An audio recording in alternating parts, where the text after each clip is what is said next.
Hi boys and girls, how are you today? Hope you're excited because I have another story for you today. But this story is a great story because it's a South African story. So we live in this beautiful country called South Africa, and we have a book that's got to do with all the animals that we get in South Africa. So while I read the story, you can try to spot what animals are in this book, okay? Are you all ready to listen? It's called The Enormous Elephant. In the days before the big rains, many of the animals on the Great Plains looked very different. Python was short and fat. Ostrich had a short neck and very short legs.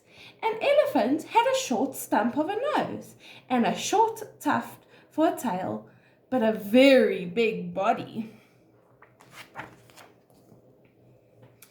Elephant has such a short tail and such a small nose, Python giggled, and they're stuck on either end of such a large body. It makes him look enormous, laughed Ostrich. I'm not enormous, grumbled Elephant. I'm just big. My nose is small and my tail is short, so I look bigger than I am. Since elephants could only pick up a small amount of grass and water in his little trunk, he had to spend all day eating and drinking. This made him look very greedy. I'm not greedy, grumbled Elephant. There's just a lot of me to fill, and I can only put in a small amount at a time. So Enormous Elephant and his family spent all their time going from lake to river to pond and back again, drinking and eating for hours.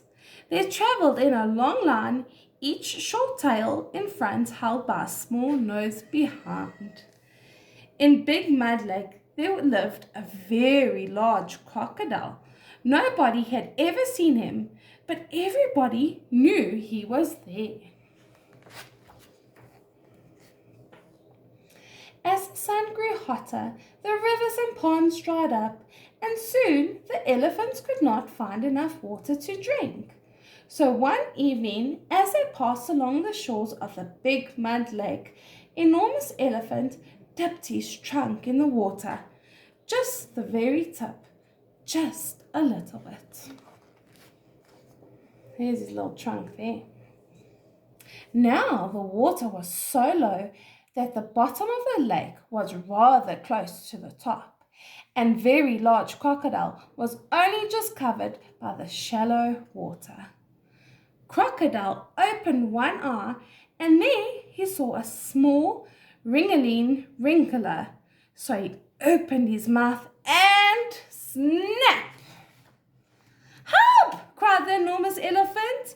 As he suddenly found his trunk was stuck, he tugged and he pulled, but it was trapped in the water. Each elephant held fast to the one in front. Then the whole line of elephants hauled and heaved, but Enormous Elephant's trunks were still stuck.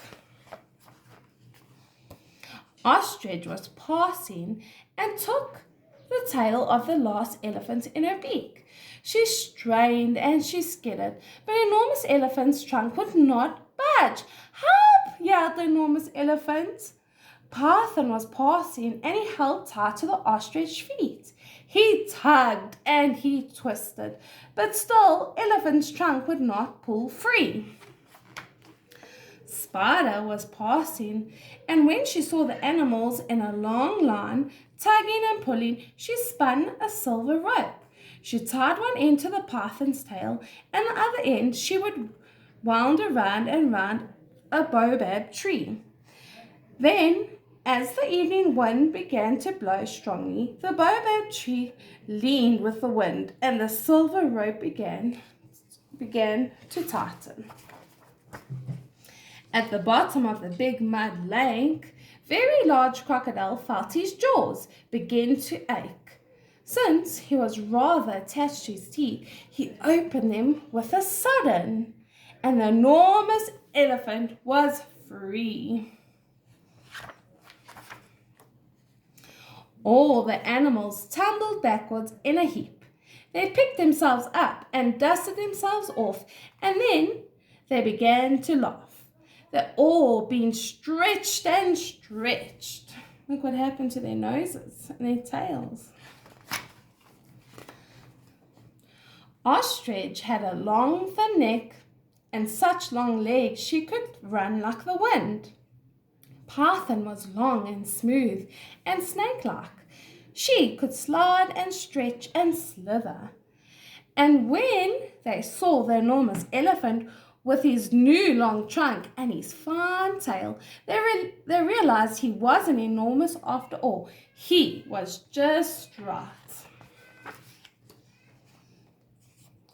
On the Great Plains, Enormous Elephant and his family showed off their new trunks and tails to the other animals. And every evening by Big Mud Lake, one more elephant would come and dip his trunk in the water, but just the very, very tip, just a little tiny bit. And to this day, elephants tramp proudly across the Great Plains, waving their trunks and swishing their tails. The end. Boys and girls, I hope you all enjoyed the South African book today. I wonder if you have any other South African books at home. Why don't you go have a look and see? Bye, boys and girls. Chat to you soon.